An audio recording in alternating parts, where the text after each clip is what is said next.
সবাইকে অনেক অনেক শুভেচ্ছা। সপ্তাহ ঘুরে আবারও ফিরে এলাম আমাদের নিয়মিত আয়োজন Mumtaz herbal products presents star টকে। প্রিয় দর্শক, আমি শান্তা জানতে রয়েছি। তবে আমার এই স্টার টকের আয়োজনে সবসময়ই থাকে আপনাদের পছন্দের প্রিয় তারকা। আজ কিন্তু এমন একজন তারকা রয়েছে যার আমি বলবো বহুমুখী প্রতিভা রয়েছে, এবং তার প্রতিভার কথা যদি একেবারেই বলি তাহলে সে একজন একাধারে নৃত্যশিল্পী, অভিনেত্রী, মডেল এবং উপস্থাপক মিম চৌধুরী। অনেক অনেক শুভেচ্ছা মিম, কেমন আছো? ভীষণ ভালো আছি আপু। আজকে অনেকদিন পর তোমার সাথে দেখা হলো, এই দেখা হয়েছে, আড্ডা দেবো, এটাই ভেবে খুব ভালো লাগছে। আমি তো গল্প করব, কিন্তু গল্পের ছলে আসলে তোমার অনেক কিছু আমি জানতে চাই, যেটা আসলে দর্শকরা জানতে চায়। এই যে প্রথমে আমি বললাম মিম একাধারে একজন নৃত্যশিল্পী, কারণ নৃত্য দিয়ে তোমার যাত্রাটা শুরু হয়েছে, পরবর্তীতে অভিনয়ে, মডেলিং তো চলছেই, পাশাপাশি কিছু কিছু এবং উপস্থাপক হিসেবেও নিজের নাম লিখিয়েছো। এই যে এতগুলো সেক্টরে একসাথে কাজ করা, এটা আসলে টাফ অর লাইক খুব ইজি গোয়িং মনে হচ্ছে যে না আমি তো পারছি?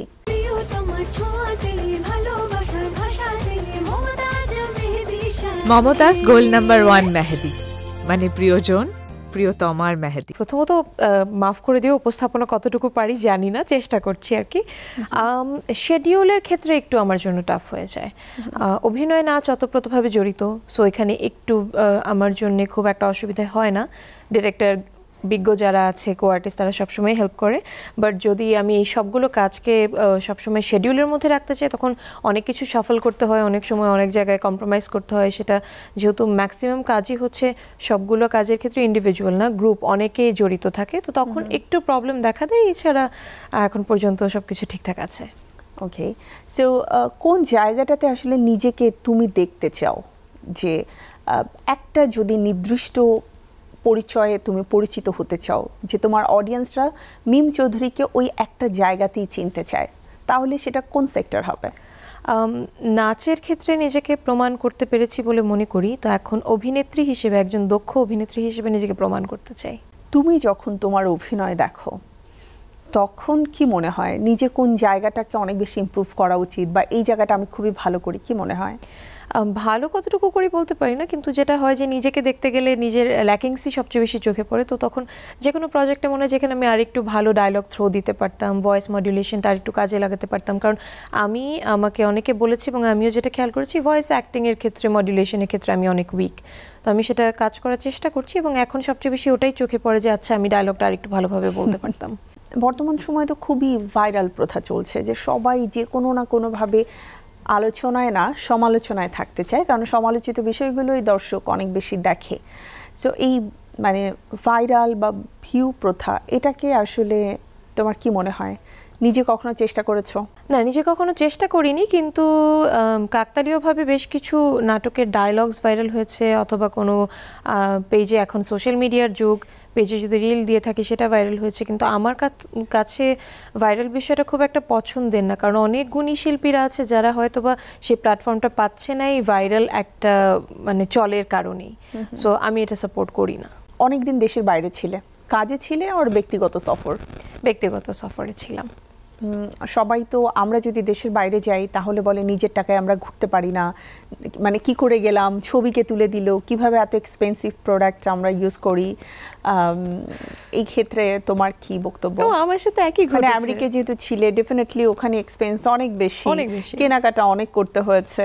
সো ব্যক্তিগত সফরের কথাই যদি বলতে হয়, যে তাহলে কি এটা নিজের আর্ন করা টাকা ছিল নাকি এটা আম্মু দিয়েছে? 50-50, হাফ আমার আর্ন করা ছিল, হাফ বাসা থেকে দেয়া, এবং যেহেতু আমাদের রিলেটিভস আছে ওখানে, এক্সপেন্স কমে গেছে। বাট যেটা বললে যে এটা আমারও এই প্রশ্নের সম্মুখীন হতে হয়েছে, যে এত কয়েকটা নাটক করে, কয়েকটা কাজ করে মানুষ বিদেশ কি করে ঘুরে, আপনি আমেরিকা পর্যন্ত কি করে চলে গেলেন, আপনি এখানে কার সাথে থাকছেন, আপনি আপনার ছবিকে তুলে দিচ্ছে।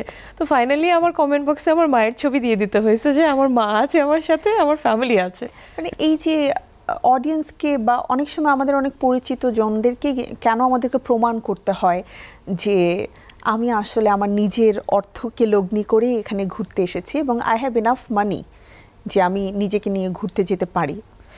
এটা হয় কিছু, একটা কথা আছে না যে এক বাটি দুধে একটুখানি ময়লা পড়লে পুরো দুধটা নষ্ট, বিষয়টা ওটাই। যে সবাই হয়তোবা সৎভাবেই কাজ করছে, কষ্ট করে আর্ন করছে, দু একজনের অসৎ কর্মের কারণে সবাইকে একত্রে জাজ করা হচ্ছে। তো আমরাও তাই সেই জাজমেন্টের সম্মুখেই পড়ছি। মানে বিষয়টাই এমন দাঁড়িয়ে গেছে যে মিডিয়াতে কোনো একটা মেয়ে কাজ করছে মানেই হচ্ছে সে নিজে অর্থ উপার্জন না করেও এত ফ্যাসিলিটিস পাচ্ছে বিকজ হচ্ছে কেউ না কেউ তাকে আসলে প্রোভাইড করছে। স্পেশালি যখন কোনো দেশের বাইরে কোনো ট্যুর থাকে তখন তো আমরা যে কাজের ক্ষেত্রে যাই, শুধুমাত্র উপস্থাপনা করে এত টাকা আপনি কি করে আর্ন করেন, বাট সে আদৌ জানে না যে আমি উপস্থাপনা করে আসলে কত টাকা নিচ্ছি, আমার পারিশ্রমিক সম্পর্কে তার কোনো ধারণাই নেই।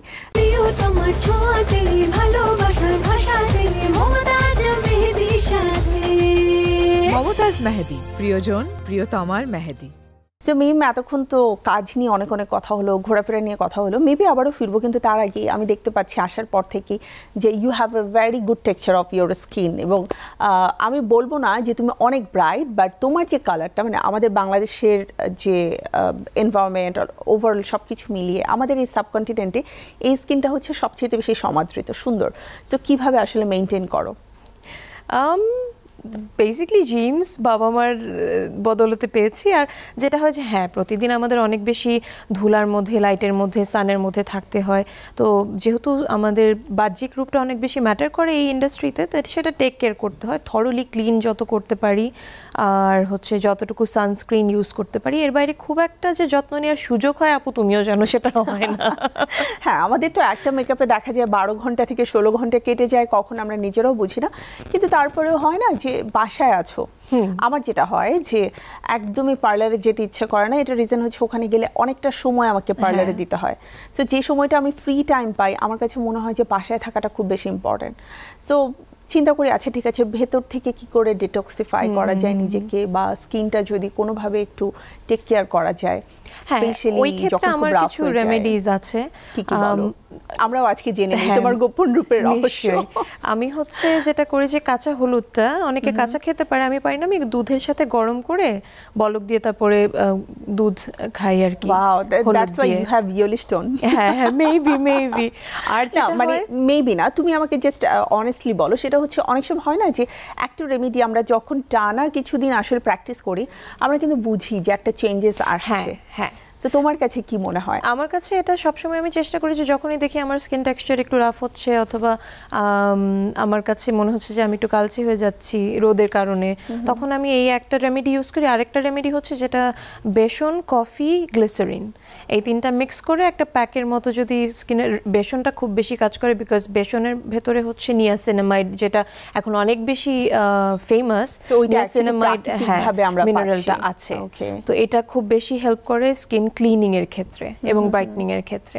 সো বেসন, কফি এন্ড হচ্ছে গ্লিসারিন, এই তিনটা গ্লিসারিন ও এনি কাইন্ড অফ লেমন হতে পারে অথবা রোজ ওয়াটার হতে পারে, যে কোনো একটা জিনিস হতে পারে। অ্যাকচুয়ালি এটা লিকুইড হিসেবে কাজ করছে for blend those two things. Okay, আর এছাড়া এমন কি আছে যেটা আসলে তোমার স্কিনের জন্য অ্যালার্জিক, আবার এমন কি আছে যেটা তোমার স্কিনে খুব বেশি স্যুট করে? মানে দুটো প্রোডাক্টের নাম বলবে। আমার ফুড, আমি অনেক বেশি ফুডি, তো আমার দেখা যায় যে স্কিন কেয়ার প্রোডাক্টের থেকে বেশি ফুড ইনটেক করা হয়, তো ওই ক্ষেত্রে অ্যালার্জি রিয়াকশন কিছু থাকে। আমি একটা জিনিস আমার জন্য মাস্ট, সেটা হচ্ছে সকালবেলা উঠে কুসুম গরম পানি দিয়ে লেবু মধু, এটা একদম মাস্ট। এটা আমাকে এনার্জাইজডও করে, এটা আমাকে সারাদিনের জন্য ডিটক্সিফাইও করে, এবং আমাদের যেহেতু অনেক ধরনের ভাজা পোড়া খেতে হয় শুটিং সেটে, সো ডাইজেশনেও অনেক বেশি হেল্প করে। And I am very much allergic to prawn, ilish, beef, সেগুলো আমি চাইলেও খেতে পারি না। জিনিসগুলোই অলরেডি। যেহেতু বললে তুমি খুব ফুডি, খুব পছন্দের তালিকায় যে তিনটা ফুড তোমার রয়েছে? একদম আমাদের বাংলাদেশের লোকাল রাস্তার ফুচকা, ঝালমুড়ি, চটপটি।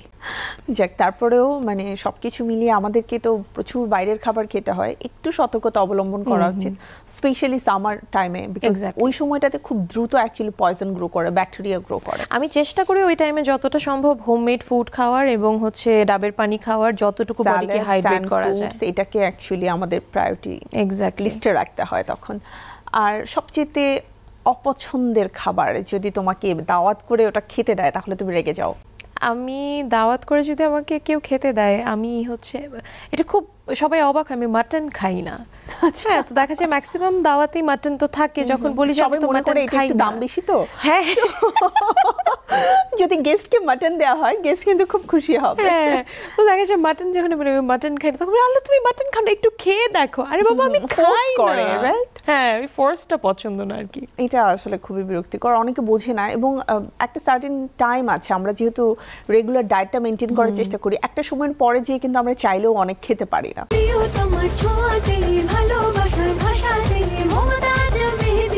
মমতাজ রেড গোল্ড মেহেদি, মানে প্রিয়জন প্রিয়তমার মেহেদি। আমি আমেরিকায় ছিলে, মানে আমাদের বাংলাদেশের মানুষের জন্য ইউএসএ মানে অন্যরকম একটা জার্নি। সবাই যেতে চায়, যার ভিসা আছে শুধুমাত্র তারাই যেতে চায় না, বিকজ একবার ট্রাভেল করার পরে একটা লং জার্নি মনে হয় ও মাই গড। এক্স্যাক্টলি আপু, একদম সত্য বলেছো। আমি ফার্স্ট টাইম ফ্লাই করেছি ইউএসএ। আমি যাওয়ার আগে খুব এক্সাইটেড ছিলাম এবং যাওয়ার পরে মনে হচ্ছে যে আমি এত লং জার্নি করে কেন আসলাম। বাট কি বলবো, the wait was worth it, কারণ আমি ভীষণ সুন্দর সুন্দর কিছু জায়গা এক্সপ্লোর করতে পেরেছি। আমি for the very first time snowfall experience করেছি এবং ইউএসের মতো জায়গায় ক্রিসমাস আর নিউ ইয়ার সেলিব্রেশনটা সবচেয়ে ফেমাস। আমি ওই সময়টাতেই গিয়েছি এবং ওই টাইম স্কোয়ারের সামনে যখন আমি বলরপটা দেখছি, অথবা ক্রিসমাসের সময় যখন বিভিন্ন ক্যাথিড্রালে গিয়ে আমি হচ্ছে ওদের প্রেয়ার দেখছি, বা ক্রিসমাস ট্রি দেখছি রকফেলার সেন্টারের সামনে, স্ট্যাচু অফ লিবার্টি দেখছি, তখন মনে হচ্ছে যে না, এত কষ্ট করে জার্নিটা করে আসা ওয়াজ ওয়ার্থ ইট। এবারে খুব ঝটপট কিছু প্রশ্ন করব, তুমি চটপট উত্তর দেবে। মুভিতে কবে আসবে? ভালো স্ক্রিপ্ট পেলে। যদি শাকিব খানের সাথে নায়িকা হতে বলা হয় তাহলে কি স্ক্রিপ্ট দেখবে নাকি শাকিব খান? শাকিব ভাইয়ের সাথে আমি মুভি করার সুযোগ আগে পেয়েছি, অ্যান্ড যে গতিতে উনি আগাচ্ছে আমি নিঃসন্দেহে ইয়েস বলে দেবো। ওকে, সেক্ষেত্রে অ্যাকচুয়ালি স্ক্রিপ্ট ম্যাটার করবে না? করবে, বাট 50%, আর অন্য কারোর সাথে কাজ করতে গেলে 100%। ওকে, যদি অনন্ত জলিলের জন্য নতুন নায়িকা নেওয়া হয় আর সেটা যদি মিম চৌধুরী হয়, তাহলে মিম চৌধুরী কি ডিসিশন নেবে? সেটাও স্ক্রিপ্টের উপর ডিপেন্ড করবে। ওকে, আইটেম সংয়ের জন্য এখন অনেকেই নেওয়া হচ্ছে, যেহেতু মিম নৃত্যশিল্পী, আইটেম সঙ্গে কাজ করতে আগ্রহী? যদি আমাদের পার্শ্ববর্তী দেশের লেভেলে কোনো আইটেম সং করা হয় নিশ্চয়ই, কারণ এটাও একটা এন্টারটেইনমেন্টের অংশ, এবং ওয়াই নট যদি বেস্ট করতে পারি। ওকে, বর্তমান সময়ে খোলামেলা পোশাকের একটা ট্রেন্ড চলে এসেছে এবং অনেকেই আছে ফটোশ্যুট করছে বা বিভিন্ন রিলস ক্রিয়েট করে নিজের ভিউ অ্যান্ড ফলোয়ার্স বাড়াচ্ছে। মিম চৌধুরী কি করে নিজের ফলোয়ার্স বাড়ানোর জন্য? শুধু দর্শকদের সাথে শাড়ি পরে গল্প করে। তাতে কি মনে হয় কত পার্সেন্ট দর্শক মিম চৌধুরীকে পছন্দ করে? আমার ক্ষেত্রে যেটা দেখলাম, আমার যারা কোর অডিয়েন্স 100%ই পছন্দ করে, তারা চাই যে আমি শাড়ি পরি সবসময়। ওকে, তোমার পছন্দের 3 জন নায়িকার নাম বলবে যাদের অ্যাক্টিং তোমার ভালো লাগে, যাদেরকে দেখে তোমার মনে হচ্ছে আমার অ্যাক্টিং, মানে আমি অ্যাক্টিং করতে চাই।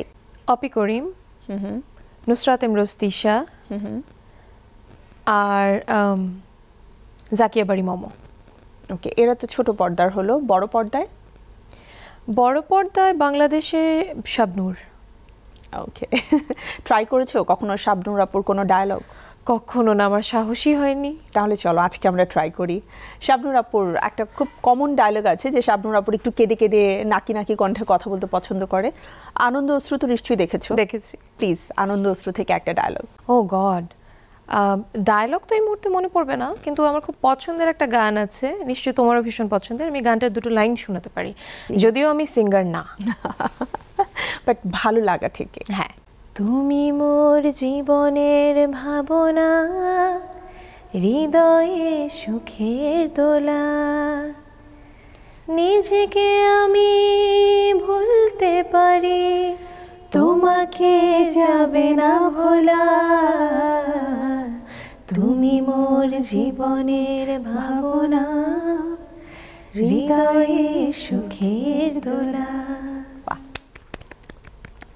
এই গানটা এত প্রিয়, আমরা যখন যেভাবে যার কণ্ঠে শুনি না কেন, মানে গানটাই ভালো লাগে। আমরা যতই বেসুরা গাই, গানটা এত সুন্দর, ভালোই লাগে। রাইট, মানে গানটা তার নিজের সৌন্দর্যেই উজ্জ্বল হয়ে থাকে। তো ভালো লাগলো, আশা করছি ভবিষ্যতে গানও করবে। কারণ যেহেতু গান ভালোবাসো। হ্যাঁ, অনেক অভিনেত্রীকে আমরা দেখেছি গান করতে, সো তোমার ফিউচার তো এখনো অনেক সামনে পড়ে আছে। অনেক অনেক শুভকামনা থাকবে মিম, অনেক ভালো থাকো এবং যে সেক্টরগুলোতে তুমি কাজ করছো প্রত্যেকটা সেক্টরেই যেন তুমি মানে উজ্জ্বল স্বাক্ষর রাখতে পারো, এটাই হচ্ছে প্রত্যাশা। থ্যাংক ইউ আপু, দোয়া করবে সবসময় আমার জন্য এবং সবার সাথে সবাইকে নিয়ে সবসময় সামনে আগাতে চাই। ডেফিনেটলি, অনেক অনেক ধন্যবাদ মিম আমাদেরকে সময় দেওয়ার জন্য। তোমার জন্য গিফট হ্যাম্পার রয়েছে, এটা আমি তোমার হাতে ডেফিনেটলি হ্যান্ড ওভার করবো, কারণ বাসায় বেশি বেশি করে হার্বাল প্রোডাক্টস যদি ইউজ করো তোমার স্কিন কিন্তু অনেক সুন্দর হয়ে যাবে। আর এই ক্ষেত্রে বাংলাদেশের number 1 Mumtaz herbal, so no doubt. ধন্যবাদ, আমি তোমার গিফট হ্যান্ড ওভার করছি, কিন্তু তার আগে আমি দর্শকদের কাছ থেকে বিদায় নিয়ে নিচ্ছি প্লিজ। প্রিয় দর্শক, সময় হয়ে গেছে আজকের এই আয়োজন থেকে বিদায় নেবার। আবারও ফিরে আসবো আমাদের Mumtaz herbal products presents star টকে আপনাদের পছন্দের অতিথিকে সাথে নিয়ে। আজকের মতো বিদায়, সবাই ভালো থাকুন, আল্লাহ হাফেজ।